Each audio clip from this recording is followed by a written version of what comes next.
Kung magkukompute ako, kung bibili ako ng 1 kilo na ham na mumurahin, hindi yung may brand, pwede. Ham lang. Wala po si spaghetti. Depende kasi. Depende yan eh.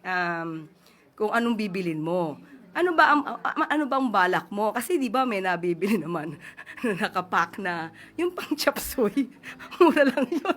Tapos bumili ka ng bihon, toyo. Pero ma'am, tama po ba na dapat pagkasyahin yung 500, lalo na po ngayon na nakaranas po ang bansa ng kalamidad?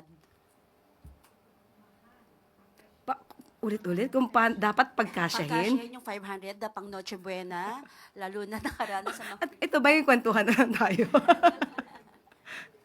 Depende. Kasi kung yun lang naman ang kaya ko. Okay, ma'am.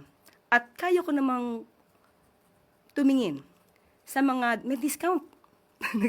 May mga grocery stores na may discount. Pag malapit na yung, let's say, 3 months na dapat mabenta na ito lahat, depende po yan si diskarte. But still, sabi ko, hindi po ako sasagot in behalf of DTI dahil magkakaroon po sila ng kanilang press briefing.